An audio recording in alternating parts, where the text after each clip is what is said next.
हमारा क्वेश्चन कहता है कि निम्नलिखित जानकारियों को ध्यान से अध्ययन करें और नीचे दिए गए प्रश्न का उत्तर दें। किसानों को ट्रैक्टर खरीदने के लिए XY बैंक द्वारा 10 लाख अग्रिम प्रदान करने की शर्तें निम्नलिखित हैं।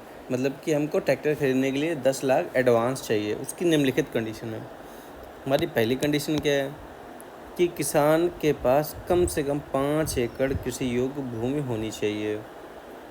तो अगर 5 एकड़ कम से कम 5 एकड़ कृषि योग्य भूमि होनी चाहिए, पहली कंडीशन है। दूसरी कंडीशन क्या है कि कम से कम 8 लाख की संपार्श्विक देने में सक्षम होना चाहिए। मतलब कि वो 8 लाख का कोलेट्रल प्रोड्यूस करने में सक्षम होना चाहिए। सी ऑप्शन क्या कहता है कि 1 दिसंबर 2005 को 50 वर्ष से अधिक उम्र का नहीं होना चाहिए। डी ऑप्शन क्या कहता है कि किसान का बैंक में कोई बकाया अभियुक्त ऋण नहीं होना चाहिए, कोई हमको अनपेड लोन नहीं होना चाहिए बैंक में जिस XYZ बैंक से। ई क्या कहता है कि पंचायत प्रधान से एक अनुशंसा पत्र प्रस्तुत करने में सक्षम होना चाहिए। मतलब कि जो हमारा प्रधान है उसे रिकमेंडेशन लेटर हमारे पास होना चाहिए। उसके अलावा भी कुछ कंडीशंस हैं, वो पहले और एक्सेप्टेड कंडीशन वो हैं कि एक केस में भूमि के प्रत्येक टुकड़े में से एक से अधिक फसल उगाने में सक्षम है तो मामला बैंक के अध्यक्ष को भेजा जाना चाहिए। सेकंड कंडीशन ये कहती है कि डी में बैंक में कम से कम 4 लाख की सावधि जमा हो तो मामला बैंक के महाप्रबंधक को भेजा जाना चाहिए।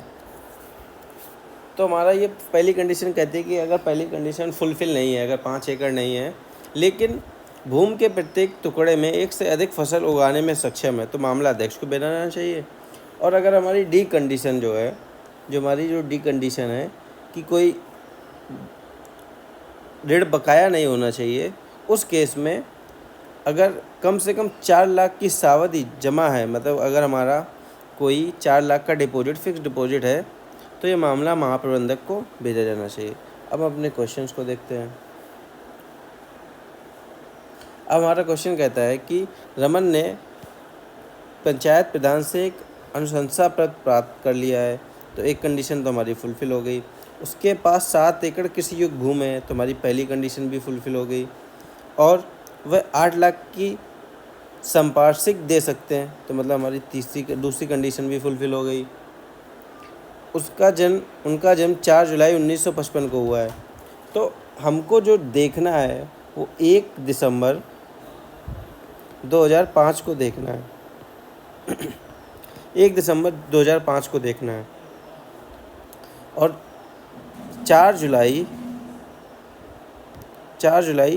1955 से जब हम एज देखते हैं तो वो 50 वर्ष से अधिक हो जाता है, 50 वर्ष से अधिक की उम्र हो जाती है। तो इस केस में क्या होगा कि हमारी A, B,